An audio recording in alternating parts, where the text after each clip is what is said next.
నరేంద్ర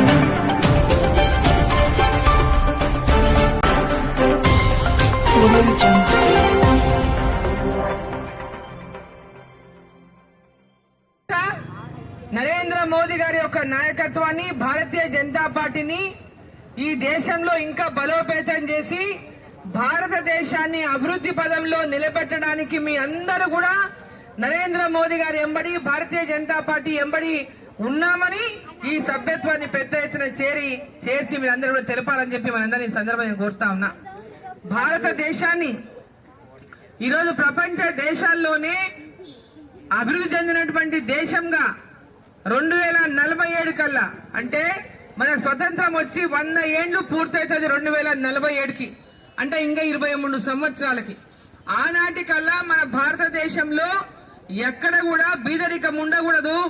చదువుకోకుండా ఉన్నటువంటి వాళ్ళు ఉండకూడదు, ప్రతి ఒక్కరూ మంచి ఉన్నత విద్యలు చదువుకోవాలి, పేదవాళ్ళకి అందరికీ కూడా మంచి విద్యను అందియాలి, ఉచితంగా పెద్ద పెద్ద చదువులు చదువుకునే అవకాశాలు కల్పించాలి, అదే విధంగా ప్రతి ఒక్కరికి మంచి వైద్యాన్ని అందియాలి, ప్రతి ఒక్క పేదవాళ్లకు వైద్యాన్ని అందుబాటులోకి తీసుకురావాలి, ప్రతి ఒక్క చోట కూడా పేదవాళ్ళకు పెద్ద ఎత్తున ఇవాళ విద్యకు, వైద్యానికి పెద్ద ఎత్తున ఖర్చులు అవుతున్నటువంటి నేపథ్యంలో వాళ్ళ పిల్లలు మంచి చదువులు చదువుకోలేకపోతున్నారు.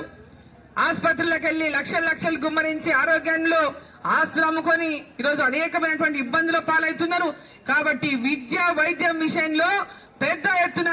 ఈ యొక్క దేశంలో ప్రతి ఒక్కరికి అందుబాటులోకి తీసుకొచ్చే విధంగా, పేదవాళ్లకు ఉచితంగా చికిత్సలు, ఉచితంగా విద్య అందించేటటువంటి విధంగా నరేంద్ర మోదీ గారు ముందుకెళ్తున్నటువంటి నేపథ్యంలో మరి మీ అందరూ కూడా భారతీయ జనతా పార్టీకి సభ్యత్వంలో సభ్యులుగా చేరి అండగా నిలవాలని చెప్పి సందర్భంగా నేను కోరుతా ఉన్నా. ఈరోజు రైతన్నల కోసం, మహిళల కోసం, ఈరోజు రైతుల కోసం పెద్ద ఎత్తున ఎరువుల సబ్సిడీ ఇస్తూ ఒక పక్క పిఎం కిసాన్ సమ్మాన్ నిధి కింద సంవత్సరానికి 6,000 రూపాయలు వాళ్ళ గ్రౌండ్ లో డైరెక్ట్ గా వాళ్ళ అకౌంట్ లో ఎవ్వరి మధ్యవర్తులు లేకుండా వాళ్ళ అకౌంట్ లో వేస్తూ, అదే విధంగా ఈ రోజు వాళ్ళ రైతులు ఇంకా పెద్ద ఎత్తున వాళ్ళు పండించేటటువంటి పంటలకి ఎక్కువ ఆదాయం ఉండాలి, ఎక్కువ లాభాలు రావాలి, తక్కువ పెట్టుబడితోన ఎక్కువ లాభాలు వచ్చేటటువంటి విధంగా వ్యవసాయ రంగాన్ని కూడా పెద్ద ఎత్తున ఆధునీకరించాలనేటటువంటి లక్ష్యంతో నరేంద్ర మోదీ గారు ముందుకెళ్తున్నారు. ఆర్గానిక్ పంటలు అంటే ప్రకృతితో ఎలాంటి ఎరువులు, మందులతో కూడినటువంటివి కాకుండా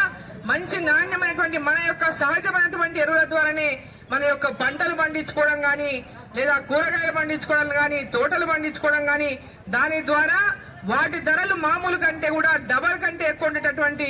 అవకాశం ఉంది. కాబట్టి ఆ రకంగా రైతులను ప్రోత్సహించడానికి కూడా అనేక పద్ధతులను నరేంద్ర మోదీ గారు ప్రవేశపెడతా ఉన్నారు. మరి వీటన్నిటి విషయంలో కూడా ఈ దేశంలో ఉన్నటువంటి రైతు బాగుపడాలి, రైతు బాగా ఆర్థికంగా పుంజుకున్న నాడే దేశం బాగుపడుతుందని, అదేవిధంగా ప్రతి ఒక్కరూ చదువుకున్నటువంటి చదువుకున్న వాళ్ళకు ఉద్యోగ ఉపాధి అవకాశాలు రావడానికి స్కిల్ డెవలప్మెంట్ ప్రోగ్రాంలు ఇచ్చి గ్రామీణ ప్రాంతాల్లో కూడా భవిష్యత్తులో చిన్న పరిశ్రమను నెలకొల్పాలంటే లక్ష్యంతో నరేంద్ర మోదీ గారు ముందుకెళ్తున్నారు. మేడ్ ఇన్ ఇండియా అనేటటువంటి ప్రతి ఒక్కటి మన భారతదేశంలో తయారు కావాలి, ఇక్కడ నుంచే దేశాలకు మనం ఎగుమతులు చేయాలి అనేటటువంటి లక్ష్యంతో ఈరోజు నరేంద్ర మోదీ గారు పనిచేస్తున్నారు. మహిళలకు పెద్ద ఎత్తున మహిళా సంఘాలకు ప్రోత్సాహం ఇస్తూ ఒక పెద్ద ఎత్తున ఒక పక్క ముద్రా లోన్లని ఈరోజు పెద్ద ఎత్తున అందజేస్తూ మరి 10 లక్షల రూపాయలు ఇంతవరకు ఉన్నటువంటి ముద్రా లోన్లు ఇప్పుడు 20 లక్షల రూపాయల వరకు ఇవ్వడానికి ఈరోజు పెంచినటువంటి విషయం. అదేవిధంగా స్ట్రీట్ వెండర్స్ అంటే స్ట్రీట్ వెండర్స్ అంటే వీధిలో ఉండేటటువంటి ఈ యొక్క బండ్ల మీద అమ్ముకునేటటువంటి పండ్లు అమ్ముకునేటోళ్ళు కానీ, పూలు అమ్ముకునేటోళ్ళు కానీ, కూరగాయలు అమ్ముకునేటోళ్ళు కానీ, ఎవరైతే వీధి వ్యాపారం చేసినటువంటి వాళ్ళు ఉన్నాడో వాళ్ళందరికీ కూడా ఈరోజు 50,000 రూపాయల వరకు లోన్లు ఇచ్చి ఆ యొక్క వ్యాపారాన్ని పెంచుకునేటటువంటి విధంగా నరేంద్ర మోదీ గారు అవకాశం ఇచ్చి ఎంతో మండల కేంద్రంలో ఇవాళ భారతీయ జనతా పార్టీ సభ్యత్వ కార్యక్రమంలో ఒక్క మైక్ బాగుంటుంది.